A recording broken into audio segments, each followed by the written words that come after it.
નમસ્કાર ખેડૂત મિત્રો, આજે તમારી માટે લઈને આવ્યો છું મહિન્દ્રાનું B275 DI ટ્રેક્ટર. ટ્રેક્ટરના મોડલની વાત કરવામાં આવે તો 2019-20નું તમને ટ્રેક્ટરનું મોડલ જોવા મળશે. ટ્રેક્ટરના ટાયર અને કલરની વાત કરવામાં આવે તો કંપની ફિટિંગ તમને ટ્રેક્ટરના ટાયર અને કલર જોવા મળશે. સીટ છત્રીની કન્ડિશન પણ ખૂબ સારી છે. વાયરિંગ તથા લાઇટ એકદમ ચાલુ કન્ડિશનમાં તમને જોવા મળશે.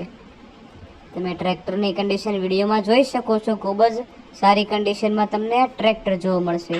હવે ટ્રેક્ટર ક્યાં જોવા મળે તેની વાત કરવામાં આવે તો વિછિયા તાલુકાના વાંગદરા ગામે તમને આ ટ્રેક્ટર જોવા મળશે. ટ્રેક્ટરના માલિકનું નામ રઘુભાઈ તથા પ્રદીપભાઈ છે, જેના નંબર આપણે નીચે ડિસ્ક્રિપ્શન અથવા તમને જે ટાઇટલ જોવા મળે છે તેમને જોવા મળી જશે. હવે ટ્રેક્ટરની અંદાજિત કિંમત માલિક દ્વારા 4,30,000 રાખવામાં આવી છે.